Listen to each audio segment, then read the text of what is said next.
ikut yang mana ini, Bos? Ya udah usah, terserah sampean mau ikut ya, ikut aja. Saya nggak ngelarang, silakan ikut. Kalau mau bodoh silakan. Kalau mau dibodoh-bodohi lah ya. Untuk hal ini saya setuju pada Ustadz Yazid Jawas. Setuju. Ya, setuju saya, setuju. Silat dakwah pras. Masalahnya apa? Idza wusidal amru min ghairi ahli fantadhiris sa'ah. Itu loh. Jika perkara itu diserahkan pada yang bukan ahlinya, maka tunggulah kehancurannya. Hancur. Dari pras nangani masalah agama, hancur gitu loh. Agama jadi hancur, jadi kacau. Ya kayak itu, Bos.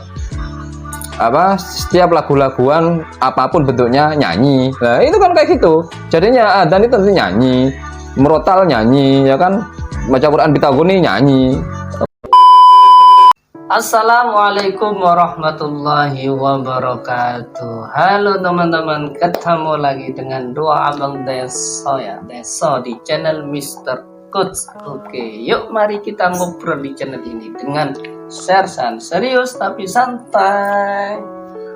Oke, Bang. Dulu ada orang pada saat membasuh kepalanya dia hanya membasuh di keningnya saja. Apa sah sholatnya? Setahu saya sah saja, karena membasuh kepala bagian daripada sunnah. Ya. Yang ditanyakan ini membasuh ini, Bos ya, membasuh keningnya saja, Bos ya. Iya. Bukan basuh kepalanya. Katanya Solid sah karena membasuh apa? Kepala itu sunnah. Betul apa enggak, Bos, ini, Bos? Enggak, Bos ya? Enggak, Bos. Enggak ya? Enggak betul. Bos. Enggak betul. Namanya membasuh kepala ya. Kalau membasuh seluruh anggota kepala sunnah, Bos ya. Iya. Membasuh semua kepala itu sunnah. Tapi kalau membasuh sebagian itu fardu, Bos ya. Iya, Rukunnya wudhu, Bos ya. Masahu biru'usikum. Iya, iya. Bagian daripada sunnah. Yang merupakan rukun wudhu itu adalah wajah dan tangan sampai siku. Sebagaimana kalau kita tayamum, ya. Yang lainnya sifatnya itu sunnah muakkad. Kalau tayamum betul, Bos ya. Iya, Emang kalau gitu, tayamum Bos. betul, Bos. Tapi kalau wudhu, Bos, aduh, itu ayatnya sudah banyak yang tahu lah, Bos ya. Iya, Bos, ada 4 kalau pakai air, Bos. 4 anggota lah ya, wajah, tangan, sebagian kepala dan kaki. Kalau rukunnya sendiri ada 6, Bos ya. Iya. Tambah niat sama harus tertib itu, Bos ya. Tapi untuk anggota yang dibasuh itu kewajibannya ada 4 sebagaimana di Al-Qur'an. Ini loh kapasitasnya kayak gini. Kalau masih mengikuti ini berarti kan yang ngikuti kan bener-bener nggak tahu apa-apa, Bos ya. Ini kapasitasnya profesor, doktor katanya. Bab wudhu aja kan kacau, menyalahi Al-Quran ini ya. Setahu saya katanya, Bos. Ya kan, pakai setahu saya dia tadi. Setahu saya ya tadi. Coba. Membasuh kepalanya dia hanya membasuh di keningnya saja. Apa sah sholatnya? Setahu saya. Berarti dia nggak tahu. Dia hukum standarnya itu setahu saya. Bos ya. Yang dasar-dasar, yang jelas-jelas ada ayatnya di Quran itu dia nggak tahu. Ini kita kok nggak boleh komen, katanya kita ini siapa, Bos? Mau komentarin beliau sudah tinggi katanya, Bos. Iya apa ya? Lanjut, Bos.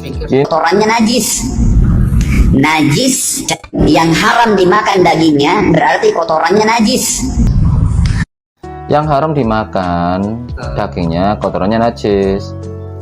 Kalau masalah kotoran bukan yang haram saja, Bos. Ya kan, bahkan yang halal pun juga najis menurut kita, menurut madhab, Bos. Ya. Dia kan nggak nyampein madhabnya apa. Ini mungkin berdasarkan hadis di Sahih Bukhari, ada itu hadis sekelompok orang sakit meminta obat pada Rasulullah, kemudian Rasulullah menyuruh dia untuk meminum kencing onta. Berangkatlah dia ke peternakan onta, meminum air kencingnya, malah orang yang meminum air kencing onta ini malah sembuh. Gembala ontanya dibunuh. Sudah dikasih obat malah dibunuh, mau ngerampok, kurang ajar. Nah, itu mungkin berdasarkan hadis itu. Kemudian ada juga hadis yang menerangkan bahwasanya Nabi pernah sholat, pernah. Nabi pernah sholat di kandang kambing, entah di kandang kambing atau di sekitar kandang kambing. Ada hadisnya bos.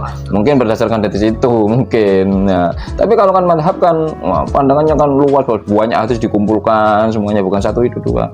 Satu langsung menyimpulkan hukum. Nah, itu kacar-kacar jadinya hukum agama ini. Najis secara hissi, najis benar-benar membatalkan wudhu. Kita kena kencingnya kucing, kotorannya kucing, itu langsung batal wudhunya. Itu mulai kan, mulai. Ya enggak, macam siapa sih itu bos ya? Ada tak bos? Kalau batal sholatnya iya.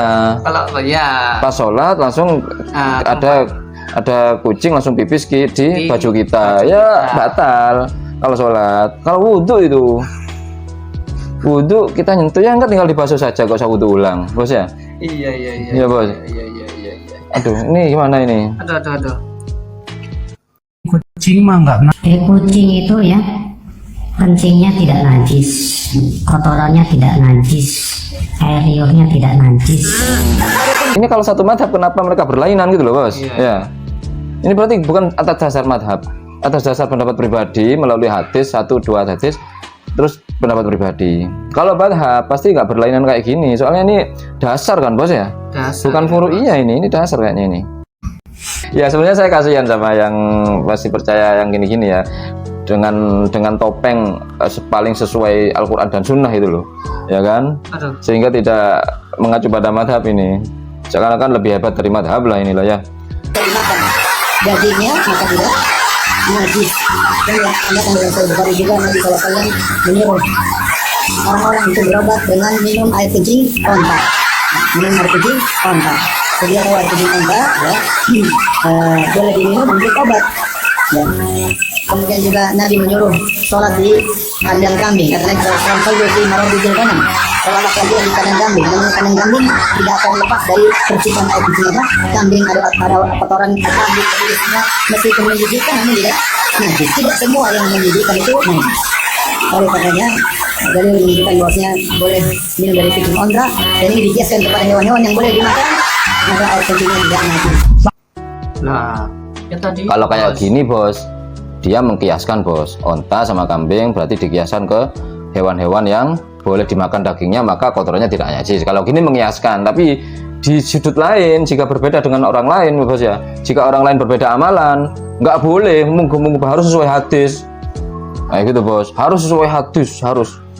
Kalau hadisnya begini ya begini, nggak usah diubah, nggak usah ditambahi, nggak usah dikurangi. Kalau jika menguntungkan mereka ambil, jika nggak menguntungkan mereka buang, gitu saja intinya. Jadi sesuai sunnah dan sesuai Al-Quran, yang lebih pas itu Quran dan sunnah sesuai ego mereka, itu saja. Mau ngikut yang mana ini bos? Ya udah usah, terserah sampean mau ikut ya ikut aja. Saya nggak ngelarang, silakan ikut. Kalau mau bodoh silakan. Kalau mau dibodoh-bodohi lah ya sudah silakan.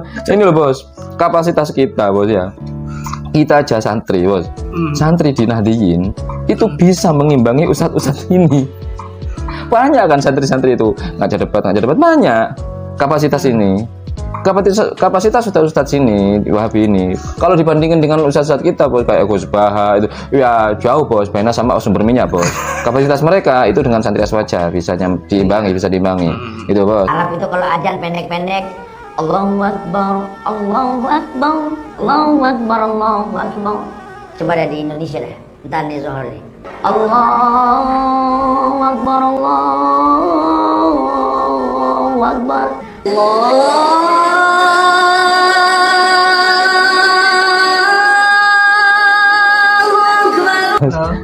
Iya bos. Saya ikut di Arab bos. Panjang bos. Itu kan ustadz yang ngomentarin surbannya Pangeran Diponegoro ya. Sekarang kayak gitu lagi, ya kan? Nah, iya, masih mau diikuti. Mungkin dia dengarnya adzan itu di musola-musola Arab sana bos, di kalangan-kalangan Badui itu bos ya. Tapi nggak pernah ke Haromen kayaknya, nggak pernah ke Masjidil Haram. Nggak taunya orang loh bos, kan pasti tahu lah bos ya. Ya, live Adzan biasa, bos. makanya live di TV ada bos ya. Pasti banyak jamaah yang ketawa itu, tapi diem aja. Pasti banyak bos jamaah yang ketawa lah kayak gini waduh ini tuh. Kalau nggak sadar juga ya kelewatan kalian tuh kalau nggak sadar. kebiasaan mereka itu. Tahu 1-2 kejadian, bos ya, langsung menyimpulkan.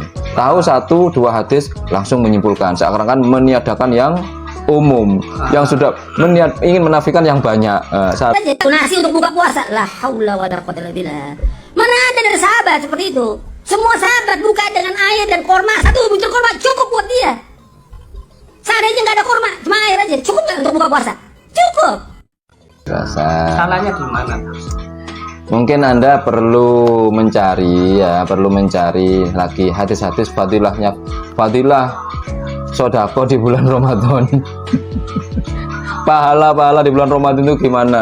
Ya, sodako bulan Ramadan, ibadah di bulan Ramadan itu gimana pahalanya? Sodako untuk menyiapkan takjil itu gimana pahalanya? Cari sendirilah. Ini sodako di bulan Ramadan untuk menyiapkan buka puasa.